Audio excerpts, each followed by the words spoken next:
4 বছরের তুলনামূলক শান্তির পর আবারও উত্তপ্ত হয়ে উঠছে ইয়েমেন সৌদি সীমান্ত।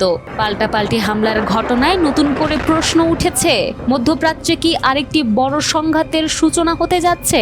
আন্তর্জাতিক সংবাদ মাধ্যমের বিভিন্ন প্রতিবেদনে দাবি করা হয়েছে, সর্বশেষ উত্তেজনার সূচনা হয় সৌদি আরবের একটি সামরিক অভিযানের মাধ্যমে।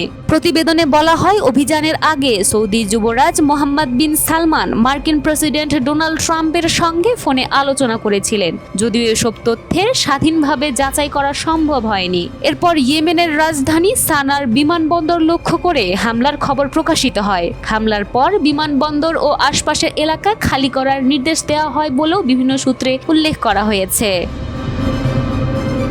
অন্যদিকে ইরান সমর্থিত হুথি আন্দোলন এই হামলাকে আগ্রাসন বলে অভিযোগ তোলে এবং পাল্টা ক্ষেপণাস্ত্র হামলার দাবি করে। তাদের বক্তব্য অনুযায়ী সৌদি আরবের দক্ষিণাঞ্চলের আভা আন্তর্জাতিক বিমানবন্দরকে লক্ষ্য করেই এই জবাবি অভিযান চালানো হয়। প্রতিবেদনগুলো বলছে, উত্তেজনার পেছনে আরও একটি বড় ঘটনা ভূমিকা রেখেছে। কয়েকদিন আগে ইরানের মাহান এয়ারের একটি বিমান সানায় অবতরণ করে, যাতে হুথি প্রতিনিধি দলের সদস্যরা ছিলেন। সৌদি আরবের দীর্ঘদিনের অভিযোগ, ইরান এই ধরনের বিমান চলাচলের মাধ্যমে হুথিদের সহায়তা দিতে পারে। তবে ইরান এমন অভিযোগ বরাবরই অস্বীকার করে আসছে।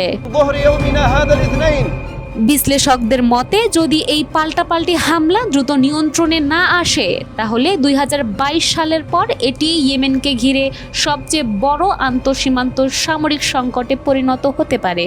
এমন পরিস্থিতিতে গাজা, লেবানন এবং ইরানকে ঘিরে চলমান উত্তেজনার পাশাপাশি ইয়েমেনও যদি নতুন সংঘাতের কেন্দ্রে পরিণত হয়, তাহলে পুরো মধ্যপ্রাচ্যের নিরাপত্তা পরিস্থিতি আরও জটিল হয়ে উঠবে। একই সঙ্গে লোহিত সাগর ও বাব আল মানদেব প্রণালীর নিরাপত্তা এবং বৈশ্বিক বাণিজ্য রুট নিয়েও নতুন উদ্বেগ তৈরি হওয়ার আশঙ্কা করছেন বিশ্লেষকরা।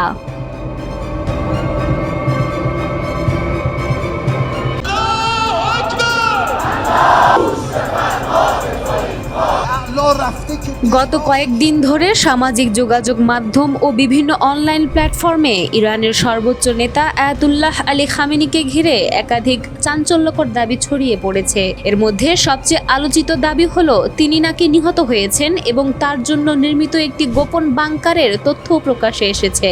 তবে এসব দাবির কোনো নির্ভরযোগ্য বা সরকারি নিশ্চিতকরণ এখনো পাওয়া যায়নি। কিছু প্রতিবেদনে বলা হয়েছে, চলতি বছরের শুরুতে তেহরানে একটি গুরুত্বপূর্ণ স্থাপনাকে লক্ষ্য করে হামলার সময় খামেনি সেখানে উপস্থিত ছিলেন। আবার অন্য কিছু সূত্র এই তথ্য পুরোপুরি অস্বীকার করেছে। ফলে ঘটনাটিকে ঘিরে এখনো রয়েছে ব্যাপক ধোঁয়াশা। এদিকে আলোচনায় এসেছে একটি কথিত ভূগর্ভস্থ নিরাপত্তা বাংকারের বিষয়ও। বিভিন্ন অনলাইন সূত্রের দাবি, বহু বছর ধরে গোপনে নির্মিত এই স্থাপনায় বিস্ফোরণ ও প্রতিরোধী কক্ষ, জরুরি যোগাযোগ ব্যবস্থা এবং একাধিক বিকল্প বের হওয়ার পথ ছিল। তবে এসব তথ্যের সত্যতা স্বাধীনভাবে যাচাই করা যায়নি। বিশ্লেষকদের মতে, যুদ্ধ বা সংঘাতের সময় শীর্ষ নেতাদের নিরাপত্তার জন্য ভূগর্ভস্থ কমান্ড সেন্টার বা সুরক্ষিত বাংকার নির্মাণ নতুন কোনো বিষয় নয়। কিন্তু খামেনিকে ঘিরে প্রচারিত এই নির্দিষ্ট তথ্যগুলো এখনও আনুষ্ঠানিকভাবে নিশ্চিত নয়। আন্তর্জাতিক পর্যবেক্ষকদের মতে, ইরানকে ঘিরে চলমান উত্তেজনার কারণে সত্য তথ্য, গুজব এবং মনস্তাত্ত্বিক প্রচারণা সবকিছুই একসঙ্গে ছড়িয়ে পড়ছে। তাই এমন যে কোনো দাবির ক্ষেত্রে নির্ভরযোগ্য সরকারি বা স্বাধীন সূত্রের নিশ্চিত তথ্যের অপেক্ষা করাই সবচেয়ে গুরুত্বপূর্ণ। এখন প্রশ্ন হলো, এটি কি সত্যি বড় কোনো নিরাপত্তা ফাঁস, নাকি চলমান তথ্যযুদ্ধের আরেকটি অধ্যায়? সেই উত্তর এখনো স্পষ্ট নয়।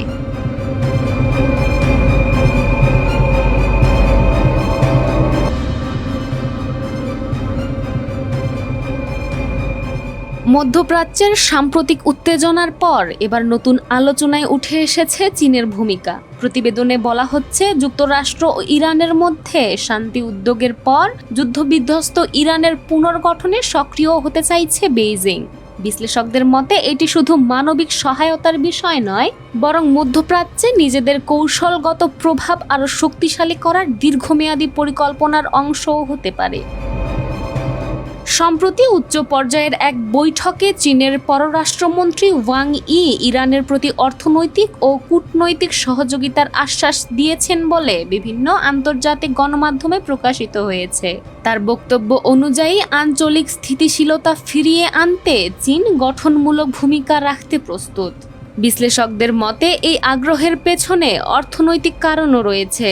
ইরান দীর্ঘদিন ধরেই চীনের গুরুত্বপূর্ণ জ্বালানি অংশীদার। মধ্যপ্রাচ্য থেকে বিপুল পরিমাণ অপরিশোধিত তেল আমদানি করে বেইজিং, আর সেই সরবরাহে ইরানের ভূমিকা উল্লেখযোগ্য। তাই ইরানের অর্থনীতি দ্রুত পুনরুদ্ধার হলে চীনের জ্বালানি নিরাপত্তাও আরও শক্তিশালী হবে বলে ধারণা করা হচ্ছে। একই সঙ্গে ত্রাণ, চিকিৎসা সহায়তা এবং পুনর্গঠন প্রকল্পের মাধ্যমে মধ্যপ্রাচ্যে নিজেদের সফট পাওয়ার বাড়ানোর কৌশলও অনুসরণ করছে চীন বলে মনে করছেন আন্তর্জাতিক সম্পর্ক বিশেষজ্ঞরা। তবে এই পথ মোটেও সহজ নয়। একদিকে ইরানের সঙ্গে ঘনিষ্ঠ সম্পর্ক বজায় রাখা, অন্যদিকে যুক্তরাষ্ট্র এবং উপসাগরীয় দেশগুলোর সঙ্গে ভারসাম্য রক্ষা, দুই দিকই সামলাতে হচ্ছে বেইজিংকে। পর্যবেক্ষকদের মতে এই কূটনৈতিক ভারসাম্য রক্ষা ভবিষ্যতে চীনের জন্য বড় চ্যালেঞ্জ হয়ে দাঁড়াতে পারে।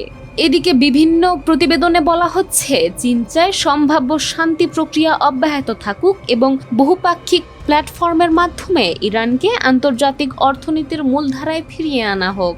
এখন প্রশ্ন একটাই, ইরানের পুনর্গঠনে চীনের এই উদ্যোগ কি মধ্যপ্রাচ্যে নতুন স্থিতিশীলতার পথ খুলে দেবে, নাকি এটি যুক্তরাষ্ট্র চীন প্রতিযোগিতার আরেকটি নতুন অধ্যায়ের সূচনা করবে? উত্তর এখনো স্পষ্ট নয়, তবে এটুকু নিশ্চিত, ইরানকে ঘিরে বিশ্ব শক্তিগুলোর নতুন কূটনৈতিক হিসাব নিকাশ আগামী দিনের ভূরাজনীতিতে বড় প্রভাব ফেলতে পারে।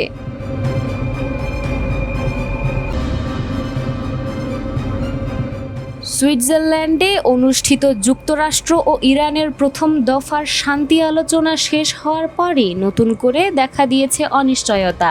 দ্বিতীয় দফার বৈঠকের প্রস্তুতি চলার মধ্যেই তেহরানের উদ্দেশ্যে কঠোর বার্তা দিয়েছেন মার্কিন প্রেসিডেন্ট ডোনাল্ড ট্রাম্প। তার অভিযোগ, আলোচনার সময় যেসব প্রতিশ্রুতির ইঙ্গিত দেওয়া হয়েছিল এখন সেগুলো থেকে সরে আসার চেষ্টা করছে ইরান।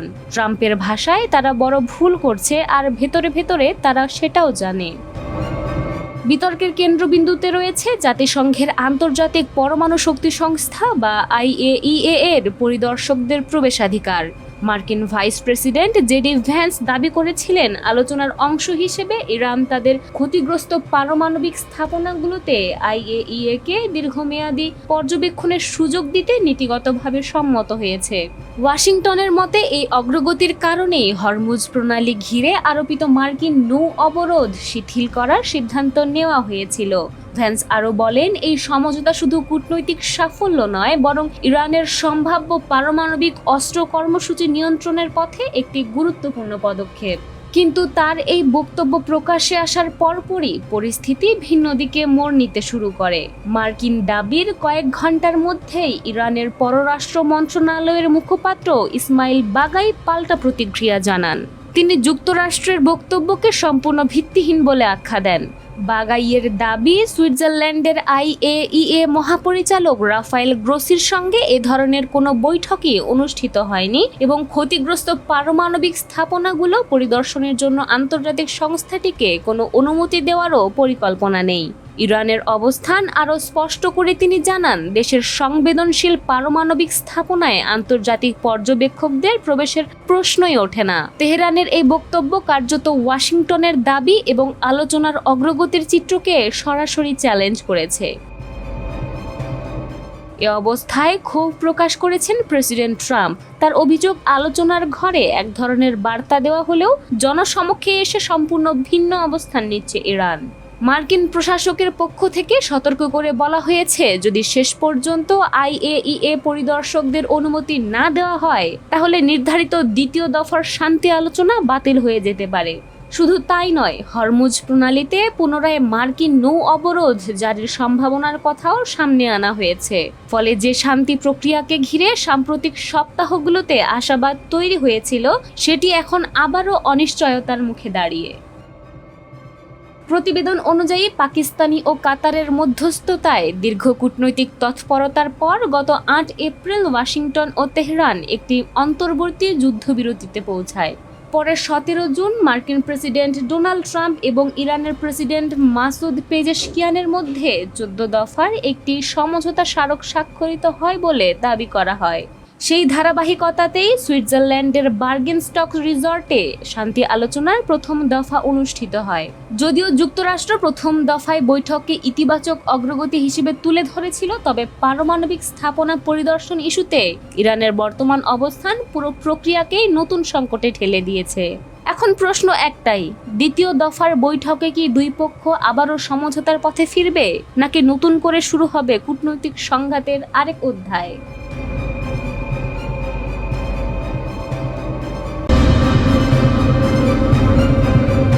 ভারত চীন সীমান্তে আবারও নতুন বিতর্কের জন্ম দিয়েছে অরুণাচল প্রদেশ।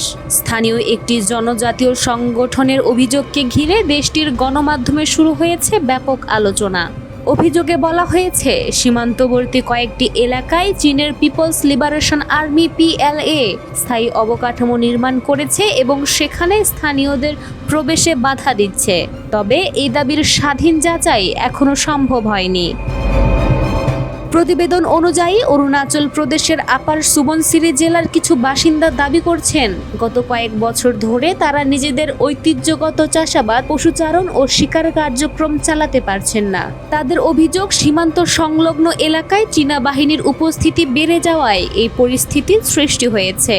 অন্যদিকে ভারতের সেনাবাহিনী এসব অভিযোগ অস্বীকার করেছে। তাদের বক্তব্য, ভারতীয় ভূখণ্ডে চীনের স্থায়ী ঘাঁটি গড়ে তোলার খবর সঠিক নয় এবং এ ধরনের প্রতিবেদন বিভ্রান্তিকর। মূলত অরুণাচল প্রদেশকে ঘিরে ভারত ও চীনের বিরোধ বহু দশকের। ভারত ম্যাকমোহন লাইনকে কার্যকর সীমান্ত হিসেবে স্বীকৃতি দিলেও বেইজিং তা মানে না। চীনের দাবি, অরুণাচল প্রদেশ তাদের ভাষায় দক্ষিণ তিব্বতের অংশ। অন্যদিকে নয়াদিল্লি স্পষ্টভাবে জানিয়ে আসছে, অরুণাচল ভারতের অবিচ্ছেদ্য ও সার্বভৌম ভূখণ্ড।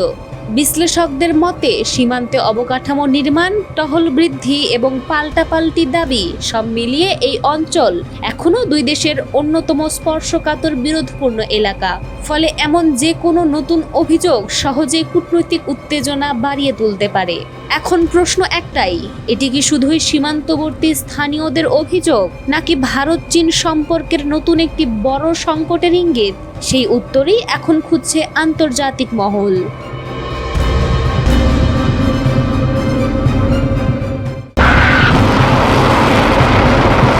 মধ্যপ্রাচ্যের আকাশে আবারও যুদ্ধের আগুন।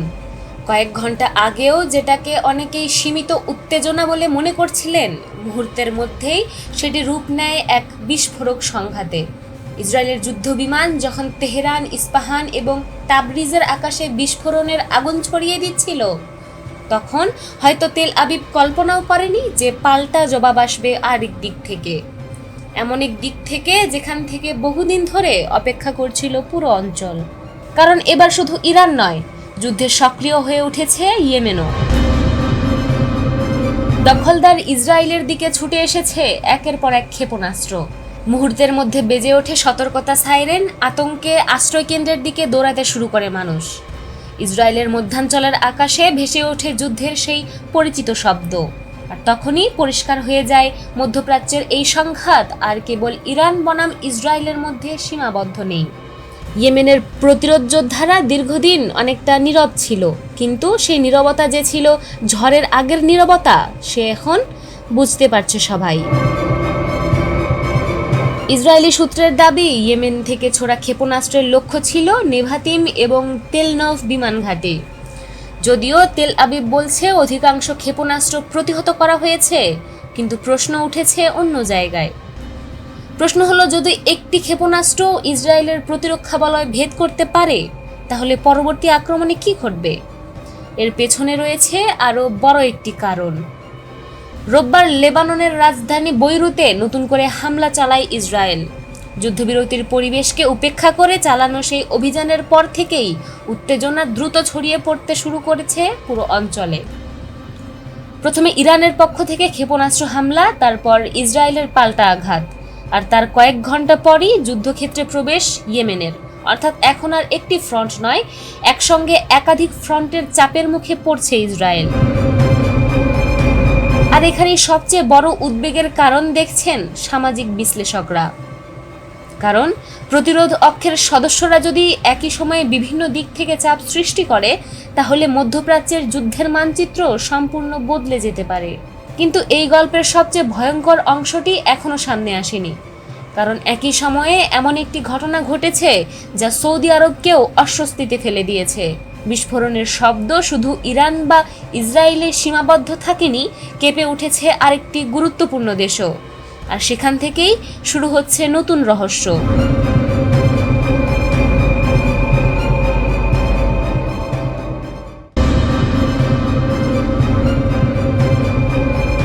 এক সময়ের পুরো বিশ্বকে নিয়ন্ত্রণ করত একটি শক্তি।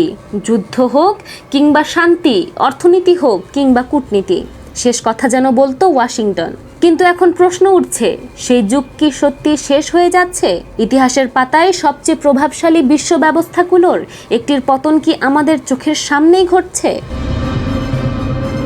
বিশ্ব রাজনীতিতে দীর্ঘদিন ধরে একটি শব্দ খুব পরিচিত ছিল, প্যাক্স আমেরিকানা, অর্থাৎ এমন এক বিশ্ব ব্যবস্থা যেখানে যুক্তরাষ্ট্র শুধু সামরিক শক্তি নয়, আন্তর্জাতিক নিয়মকানুন, বাণিজ্য, মানবাধিকার এবং বৈশ্বিক নেতৃত্বের কেন্দ্রবিন্দু হিসেবে কাজ করত। কিন্তু সাম্প্রতিক বছরগুলোতে সেই কাঠামোতে বড় ধরনের ফাটল দেখা দিয়েছে। বিশেষ করে ডোনাল্ড ট্রাম্পের নেতৃত্বে যুক্তরাষ্ট্রের নীতিতে যে পরিবর্তন এসেছে, সেটিকে অনেক বিশ্লেষক বিশ্ব ব্যবস্থার মোড় ঘুরে যাওয়ার মুহূর্ত হিসেবে দেখছেন। একসময় জাতিসংঘ, আন্তর্জাতিক মুদ্রা তহবিল, বিশ্বব্যাংক এবং বিশ্ব বাণিজ্য সংস্থার মতো প্রতিষ্ঠানগুলোকে শক্তিশালী করার পিছনে ওয়াশিংটনের বড় ভূমিকা ছিল। মানবাধিকার, গণতন্ত্র, শরণার্থী সুরক্ষা কিংবা আন্তর্জাতিক সহযোগিতার মতো বিষয়গুলো ছিল মার্কিন পররাষ্ট্রনীতির গুরুত্বপূর্ণ অংশ। কিন্তু এখন সেই আদর্শের জায়গায় ক্রমেই গুরুত্ব পাচ্ছে জাতীয় স্বার্থ, অর্থনৈতিক হিসাব এবং কঠোর বাস্তববাদী কূটনীতি। এই পরিবর্তনের সবচেয়ে বড় প্রভাব পড়েছে মানবিক সহায়তা খাতে। বিশ্বজুড়ে খাদ্য, চিকিৎসা এবং উন্নয়ন সহায়তার জন্য যে অর্থ বরাদ্দ হতো, তার বড় অংশ এখন প্রতিরক্ষা ও সামরিক খাতে স্থানান্তরিত হচ্ছে। ফলে বহু অঞ্চলে নতুন করে মানবিক সংকট তৈরি হওয়ার আশঙ্কা দেখা যাচ্ছে। বিশ্লেষকরা বলছেন, এই প্রবণতা অব্যাহত থাকলে আগামী বছরগুলোতে বিশ্বের দরিদ্র ও ঝুঁকিপূর্ণ জনগোষ্ঠী সবচেয়ে বেশি ক্ষতিগ্রস্ত হবে। অন্যদিকে এই শূন্যস্থান দ্রুত পূরণ করার চেষ্টা করছে নতুন শক্তিগুলো। বিশেষ করে চীন ক্রমশ নিজেদের প্রভাব বিস্তার করছে এশিয়া, আফ্রিকা এবং লাতিন আমেরিকার বিভিন্ন অঞ্চলে। তবে সমালোচকদের মতে এই বিশ্ব ব্যবস্থা আগের মতো আদর্শ নির্ভর নয়, বরং এটি অনেক বেশি স্বার্থভিত্তিক এবং কৌশলগত। এর মধ্যেই আরও একটি ভয়ঙ্কর প্রবণতা সামনে এসেছে। বিশ্বের বড় শক্তিগুলো আবারও অস্ত্র প্রতিযোগিতায় নেমেছে। পারমাণবিক অস্ত্র আধুনিকায়ন, নতুন ক্ষেপণাস্ত্র ব্যবস্থা এবং সামরিক প্রযুক্তিতে বিপুল বিনিয়োগ বাড়ছে। যুক্তরাষ্ট্র, চীন এবং রাশিয়ার মধ্যে বাড়তে থাকা প্রতিযোগিতা অনেকের কাছেই নতুন স্নায়ুযুদ্ধের ইঙ্গিত দিচ্ছে। ফলে মাঝারি শক্তির দেশগুলোর মধ্যেও নিরাপত্তাহীনতা বাড়ছে। অনেক দেশ এখন মনে করছে নিজেদের নিরাপত্তা নিশ্চিত করতে হলে শক্তিশালী সামরিক সক্ষমতা গড়ে তোলা ছাড়া বিকল্প নেই। আর এখান থেকেই জন্ম নিচ্ছে নতুন উদ্বেগ। কারণ এই প্রতিযোগিতা যদি নিয়ন্ত্রণের বাইরে চলে যায়, তাহলে ভবিষ্যতে পুরো বিশ্ব আরও অনিশ্চিত এবং আরও বিপজ্জনক হয়ে উঠতে পারে। এ কারণেই আজ অনেক ইতিহাসবিদ এবং বিশ্লেষক বলছেন, আমরা হয়তো একটি যুগের সমাপ্তি প্রত্যক্ষ করছি। এমন একটি যুগ যেখানে যুক্তরাষ্ট্র ছিল বৈশ্বিক নেতৃত্বের প্রধান কেন্দ্র। কিন্তু সেই জায়গায় কি আসছে? নতুন বিশ্ব ব্যবস্থা কি আরও স্থিতিশীল হবে নাকি আরও অস্থির হবে? বিশ্ব কি নতুন ভারসাম্য খুঁজে পাবে নাকি প্রবেশ করবে আরও বড় সংঘাতের যুগে? সেই প্রশ্নের উত্তর এখনো অজানা। তবে একটি বিষয় নিশ্চিত, বিশ্ব রাজনীতির মানচিত্র দ্রুত বদলাচ্ছে। আর সেই পরিবর্তনের শেষ কোথায় গিয়ে থামবে, সেটাই এখন পুরো পৃথিবীর কাছে সবচেয়ে বড় রহস্য।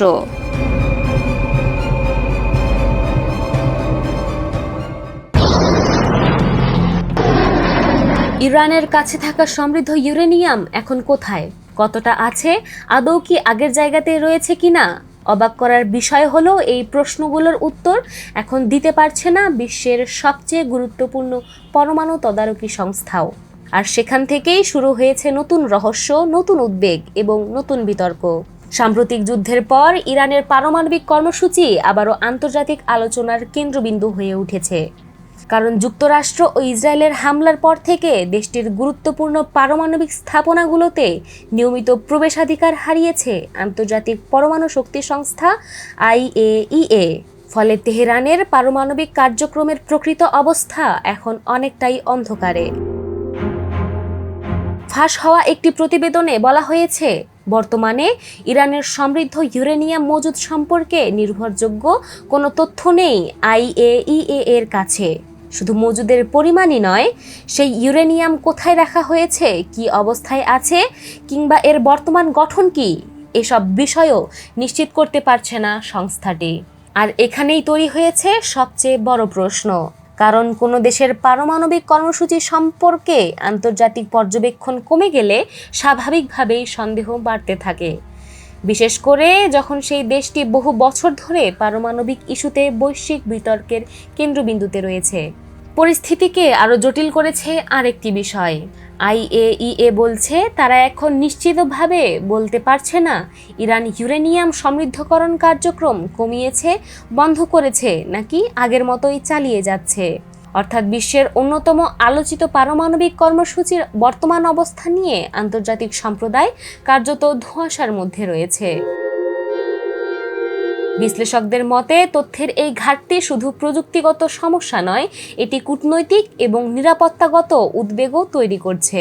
কারণ যখন তথ্য থাকে না, তখন গুজব বাড়ে, আর গুজব যখন পারমাণবিক কর্মসূচিকে ঘিরে হয়, তখন তার প্রভাব পুরো অঞ্চলের নিরাপত্তার উপর পড়তে পারে। এদিকে IAEA স্পষ্ট জানিয়ে দিয়েছে, পরিস্থিতি স্বাভাবিক করতে ইরানের পূর্ণ সহযোগিতা প্রয়োজন। পরিদর্শকদের প্রবেশাধিকার পুনরায় নিশ্চিত না হলে দেশটির পারমাণবিক কর্মসূচির প্রকৃত চিত্র জানা সম্ভব নয় বলে মনে করছে সংস্থাটি। তবে এখানেই থামছে না আলোচনা। কারণ বিশ্বের সাম্প্রতিক সময়ের ইরানের শীর্ষ পর্যায়ের কয়েকজন নেতা এমন বক্তব্য দিয়েছেন যা নতুন করে বিতর্কের জন্ম দিয়েছে। তারা বলেছেন, প্রয়োজন হলে দেশটি আরও কঠোর সিদ্ধান্ত নিতে পারে। আর সে কারণেই আন্তর্জাতিক অঙ্গনে নতুন প্রশ্ন উঠছে।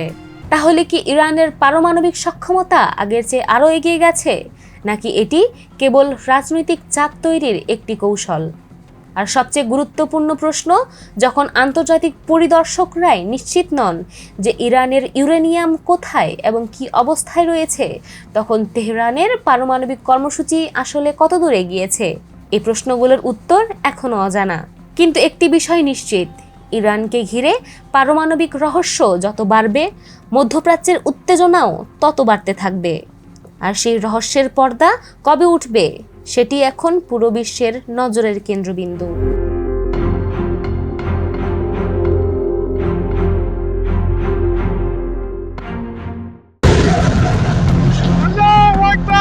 ইরানের হাতে কি লুকিয়ে আছে এমন কিছু জানিয়ে রাতের ঘুম হারাম হয়ে গেছে আমেরিকা আর ইসরায়েলের? বছরের পর বছর বিমান হামলা, শত শত কোটি ডলারের সামরিক অভিযান, অত্যাধুনিক বাংকার বাস্টার বোমা, কিন্তু তারপরও একটি জিনিসের নাগাল পায়নি ওয়াশিংটন। সেটি হলো ইরানের সমৃদ্ধ ইউরেনিয়ামের বিশাল মজুদ, যে ইউরেনিয়াম নিয়ে এখন বিশ্বজুড়ে নতুন আতঙ্ক। কারণ অনেক বিশ্লেষকের মতে এই মজুদ থেকেই তৈরি করা সম্ভব একাধিক পারমাণবিক অস্ত্র। আর সেই কারণেই শুরু হয়েছে এক নতুন ভূরাজনৈতিক লড়াই। প্রশ্ন হলো, ইরান আসলে কোথায় লুকিয়ে রেখেছে সেই ইউরেনিয়াম, আর কেন সেটি উদ্ধার করতে গিয়েও পিছিয়ে এসেছে যুক্তরাষ্ট্র? বিষয়টি শুরু হয় একাধিক সামরিক অভিযানের পর। বছরের পর বছর ধরে ইরানের পারমাণবিক স্থাপনাগুলোকে লক্ষ্য করে হামলা চালানো হয়েছে। ইসরায়েল এবং যুক্তরাষ্ট্র বারবার দাবি করেছে তারা ইরানের পারমাণবিক সক্ষমতা ধ্বংস করতে চায়, কিন্তু বাস্তবতা ভিন্ন। হামলার পরও ইউরেনিয়ামের বড় অংশ অক্ষত রয়েছে বলে ধারণা করা হচ্ছে। কিছু সূত্র বলছে ওই ইউরেনিয়ামের একটি অংশ এমন গভীরে লুকিয়ে রাখা হয়েছে যেখানে বিশ্বের সবচেয়ে শক্তিশালী বোমাও পৌঁছাতে পারবে না। আর এখানেই শুরু হয়েছে আমেরিকার বড় দুশ্চিন্তা। কারণ সামরিক হামলায় ব্যর্থ হওয়ার পর এক পর্যায়ে স্থলবাহিনী পাঠানোর পরিকল্পনাও করা হয়েছিল। উদ্দেশ্য ছিল সরাসরি অভিযান চালিয়ে ইউরেনিয়াম উদ্ধার করা, কিন্তু সেই পরিকল্পনা বাস্তবায়ন করা হয়নি, কারণ ঝুঁকি ছিল অত্যন্ত ভয়াবহ। বিশেষজ্ঞরা সতর্ক করেছেন, যদি কোনোভাবে এই তেজস্ক্রিয় পদার্থ ক্ষতিগ্রস্ত হয় অথবা বাতাসের সংস্পর্শে ছড়িয়ে পড়ে, তাহলে পুরো এলাকায় মারাত্মক বিপর্যয় তৈরি হতে পারে। ফলে সামরিক বিকল্প থেকে ধীরে ধীরে সরে আসতে শুরু করে ওয়াশিংটন। এখন তাদের প্রধান ভরসা কূটনীতি। বিভিন্ন প্রস্তাব এবং চাপের মাধ্যমে ইরানকে রাজি করানোর চেষ্টা চলছে, কিন্তু তেহরান এখনও অনড়। আর সেই কারণেই রহস্য আরও গভীর হচ্ছে। ধারণা করা হচ্ছে ইস্পাহানের কাছে অবস্থিত একটি বিশাল ভূগর্ভস্থ কমপ্লেক্সে মজুদ রয়েছে ইউরেনিয়ামের বড় অংশ, যে স্থাপনাটি একটি পাহাড়ের নিচে নির্মিত, এতটাই গভীরে যে বাংকার বাস্টার বোমাও সেখানে পুরোপুরি কার্যকর নাও হতে পারে। গত কয়েক বছরে এই এলাকায় একাধিক হামলা হয়েছে। সুড়ঙ্গের প্রবেশপথ ধ্বংস করা হয়েছে, কিছু জায়গা মাটি চাপা দেওয়া হয়েছে, তবুও রহস্যের সমাধান হয়নি। আরেকটি গুরুত্বপূর্ণ স্থান হলো নাতাঞ্জ, ইরানের অন্যতম বড় সমৃদ্ধ কেন্দ্র। সেখানেও হয়েছে ব্যাপক হামলা, কিন্তু হামলার পর ইউরেনিয়ামের কি হয়েছে সেই প্রশ্নের উত্তর আজও অজানা। তারপর আসে ফোর্দো, যেটিকে বিশ্বের সবচেয়ে সুরক্ষিত পারমাণবিক স্থাপনাগুলোর একটি মনে করা হয়। সেখানে হামলার পরও ইরান নতুন প্রতিরক্ষামূলক ব্যবস্থা নিতে শুরু করেছে বলে দাবি করা হচ্ছে। স্যাটেলাইট ছবিতে দেখা গেছে কিছু এলাকায় নতুন প্রতিবন্ধকতা তৈরি করা হয়েছে, যাতে ভবিষ্যৎ হামলা আরও কঠিন হয়ে পড়ে। কিন্তু সবচেয়ে ভয়ঙ্কর আশঙ্কা অন্য জায়গায়। অনেক বিশেষজ্ঞ মনে করেন ইরান হয়তো পরিচিত স্থাপনাগুলোর বাইরেও গোপন স্থানে ইউরেনিয়াম সরিয়ে রেখেছে, যে স্থানগুলোর অস্তিত্বই হয়তো বাইরের বিশ্বের জানা নেই। আর যদি সেটাই সত্যি হয়, তাহলে পরিস্থিতি আমূল বদলে যেতে পারে, কারণ তখন শুধু বোমা বা সামরিক শক্তি দিয়ে এই সংকটের সমাধান সম্ভব হবে না। তেহরানের সহযোগিতা ছাড়া কিছুই করা যাবে না।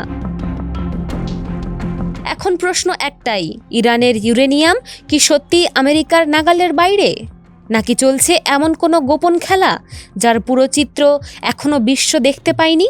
কারণ যতদিন এই রহস্যের সমাধান না হচ্ছে, ততদিন মধ্যপ্রাচ্যের আকাশে ঝুলে থাকবে নতুন এক পারমাণবিক সংকটের ছায়া।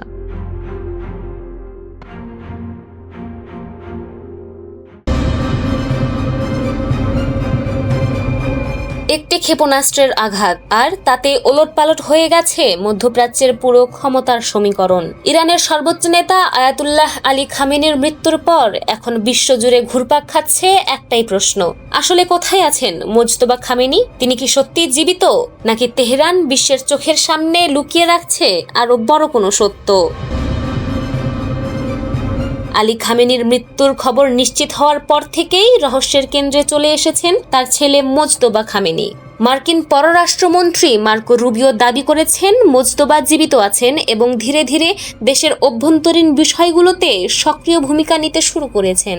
কিন্তু মধ্যপ্রাচ্যে বিশ্লেষকদের অনেকেই বলছেন এখন পর্যন্ত এমন কোনো অকাট্য প্রমাণ প্রকাশ করা হয়নি যা নিশ্চিত করে বলতে পারে মোজতবা খামেনি জীবিত অথবা নিহত।